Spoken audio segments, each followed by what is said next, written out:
Hello दोस्तों। RP study के YouTube channel से मैं पूजा कौंडल आपका बहुत बहुत स्वागत करती हूँ। दोस्तों, अभी तक हमने कवर किए हैं गांधी युग और कांग्रेस अधिवेशन, ये दो टॉपिक। तो आज हम देखने जाएंगे बंगाल के गवर्नर जनरल। इससे पहले बंगाल के गवर्नर भी रहते हैं, इसके बाद जो है भारत के गवर्नर जनरल आते हैं, भारत के वायसराय आते हैं। लेकिन मैं शुरुआत करूंगी बंगाल के गवर्नर जनरल से। ऐसा नहीं है कि मैं बंगाल के गवर्नर का टॉपिक नहीं कवर करवाऊंगी, मैं वो टॉपिक भी कवर करवाऊंगी, लेकिन वो इतना ज़्यादा इंपॉर्टेंट नहीं रहता है जितना ज़्यादा एग्जाम पॉइंट ऑफ व्यू से ये टॉपिक इंपॉर्टेंट रहता है, तो मैं इससे पहले कवर करवाना चाहती हूँ। तो आज हम देख, लेकिन थोड़े सा हम बात कर लेते हैं बंगाल के गवर्नर से कि ये शुरुआत कहाँ से रहती है। तो होता ये है कि 1757 में जब प्लासी का युद्ध होता है, तो उस युद्ध में सिराजुद्दौला की हार होती है और लॉर्ड क्लाइव जो है जीत जाता है, मतलब ब्रिटिशर्स की जीत हो जाती है। तो जब वो पूरे बंगाल पर जो है अंग्रेजों का अधिकार इससे हो जाता है, और फिर जो है ब्रिटिशर्स लॉर्ड क्लाइव को ही वहाँ का गवर्नर नियुक्त कर देते हैं।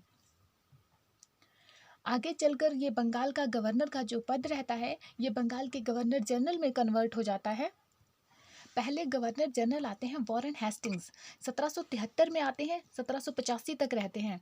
और ये जब 1773 में आते हैं, ये 1773 में नहीं, वैसे ये 1772 में आ चुके थे, लेकिन 1772 में जब ये आते हैं तो वहाँ पे रहते हैं ये बंगाल के गवर्नर। फिर 1773 का एक रेगुलेटिंग एक्ट आता है, और उसके तहत जो है ये बंगाल के गवर्नर जनरल बन जाते हैं। और होता ये भी है कि जब ये 1772 में आए थे तो इन्होंने बंगाल में द्वैत शासन को समाप्त कर दिया था। और इस 1773 के रेगुलेटिंग एक्ट के तहत कलकत्ता में एक सुप्रीम कोर्ट की ये स्थापना करते हैं।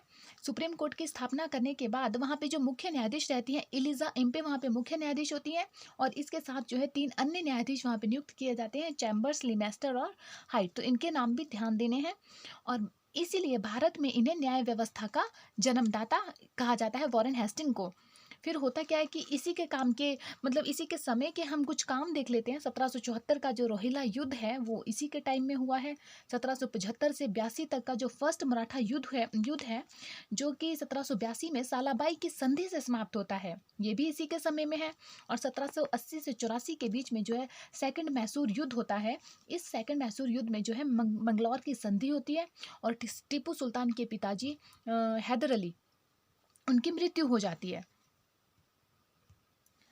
फिर एक संधि होती है वॉरेन हेस्टिंग्स और सुजाउदौला के बीच में। ये सुजाउदौला अवध का नवाब था, तो इसके बीच में एक बनारस की संधि होती है, और बनारस की इस संधि से बनारस पर जो है पूर्ण रूप से अंग्रेजों का अधिकार हो जाता है। फिर इस संधि से प्रेरित होकर सुजाउदौला ने, जो अवध का नवाब सुजाउदौला था, इसने 1774 में रुहेलखंड पर अधिकार कर लिया। और जब इसने रुहेलखंड पर अधिकार किया, उसके बाद क्या होता है कि फैजाबाद की संधि हो जाती है। और अवध के इस फैजाबाद की संधि के तहत क्या था कि जो अवध की बेगमें थी, उनकी संपत्ति की सुरक्षा की गारंटी जो थी वो अंग्रेजी सरकार ले लेती है। और अंग्रेजी सरकार के पास जब ये संपत्ति की सुरक्षा की गारंटी चली जाती है, इस तरह से पूरे बनारस पर अंग्रेजी सर्वोच्चता फिर स्वीकार कर ली जाती है।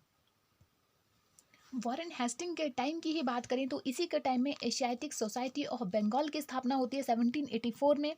विलियम जोन्स इसकी स्थापना करते हैं। फिर क्या होता है कि मुर्शिदाबाद का एक दीवान रहता है, और देखते हैं काम इसके समय में क्या होता है। मुर्शिदाबाद का एक दीवान रहता है नंद कुमार जो है वॉरेन हेस्टिंग्स पर यह आरोप लगाता है कि इसने मीर जाफर की विधवा बीवी जो थी मुन्नी बेगम, उनसे जो है 3.5 लाख रुपए रिश्वत लेता है। क्यों रिश्वत लेता है? अपने जो है अल्पवयस्क पुत्र को नवाब मुबारक दौला का संरक्षक बनाने के लिए। अपने छोटे बेटे, अल्पवयस्क पुत्र था, उसे जो है नवाब था मुबारक दौला, उसका संरक्षक बनाने के लिए ये रिश्वत लेता है। तो अब हेस्टिंग जो है इस बात को कैसे बर्दाश्त करेगा? उसने क्या किया, नंद कुमार को इम्पे के साथ मिलकर फांसी दिलवा दी। फिर जैसे ही ये इसे फांसी दिलवाता है, वैसे ही न्यायिक हत्या का ये जन्मदाता भी कहलाता है। तो न्याय व्यवस्था जो थी उसके जन्मदाता कौन थे? उसके जन्मदाता भी वॉरेन हेस्टिंग को ही कहा जाता है, और न्यायिक हत्या का जन्मदाता भी वॉरेन हेस्टिंग को ही इस कृत्य के बाद कहा जाता है। ऐसा करने के बाद बर्क ने वॉरेन हेस्टिंग पर फिर 1788 से लेकर 95 तक महाभियोग चलाता है वॉरेन हेस्टिंग। और ये जो है एकमात्र गवर्नर जनरल ऐसा रहता है जिस पर जो है महाभियोग चलाया गया था। लेकिन संसद ने 95 में 1795 में इसे हर दोष से मुक्त कर दिया। और इसने क्या किया था कि कलकत्ता को बंगाल की राजधानी भी बनाया। अब आते हैं लॉर्ड कॉर्नवालिस। 1786 टू 93 तक ये रहते हैं। इनके टाइम में क्या हुआ, तृतीय मैसूर युद्ध होता है 1790 से 92 के बीच में, जो कि श्रीरंगपट्टनम की संधि से समाप्त होता है। ये जो श्रीरंगपट्टनम की संधि से समाप्त होता है, ये युद्ध किस किस के बीच में, 1792 में ये संधि होती है। ये युद्ध होता है टीपू सुल्तान और अंग्रेजों के बीच में ये युद्ध होता है। और चौथा जब युद्ध होता है, आप आगे देखेंगे तो उसमें टीपू सुल्तान मारा जाता है।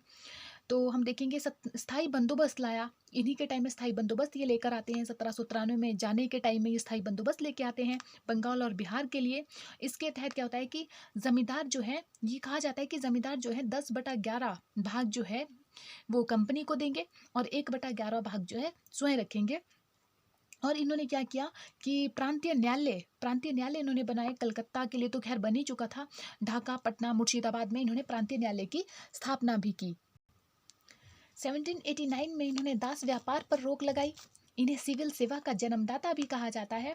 देखिए, सिविल सेवा का जन्मदाता जो है लॉर्ड कॉर्नवालिस को कहा जाता है, लेकिन डलहौजी के टाइम में 1853 की बात करें तो 1853 में लॉर्ड डलहौजी के टाइम में ये जो सिविल सेवा की परीक्षा थी, ये कॉम्पिटिटिव उसने कर दी थी। ये प्रतियोगितात्मक जो है लॉर्ड वेल्जली ने की है। और फिर 1923 से ये परीक्षा जो है भारत में आयोजित होने लग गई थी। और मतलब जब ये कॉम्पिटिटिव इस एग्ज़ाम को बनाया डलहौजी ने, तो 1863 में फिर सत्येंद्र नाथ टैगोर ने, असम से थे, आईसीएस क्वालिफाई किया। फर्स्ट इंडियन है ये आईसीएस क्वालिफाई करने वाले। तो ये जो सत्येंद्र नाथ टैगोर है, ये जो है किसके, रविंद्रनाथ टैगोर जी के बड़े भाई हैं। तो जो है इसकी एज जो थी, इसे क्वालिफाई करने की जो मैक्सिमम एज थी वो 23 साल रखी गई थी। जो बाद में लिटन आता है, आगे आप पढ़ेंगे, तो इसने जो है ये 19 साल कर दी थी। इसने और ही ज़्यादा ये टफेस्ट एग्जाम कर दिया था। सिविल सेवा का जन्मदाता तो इसे कहा ही जाता है, साथ में से पुलिस सेवा का जन्मदाता भी इसी को कहा जाता है। ये एकमात्र ऐसा गवर्नर जनरल है जिसकी समाधि जो है भारत में है, गाजीपुर में। 1805 में इसकी मृत्यु हो गई थी।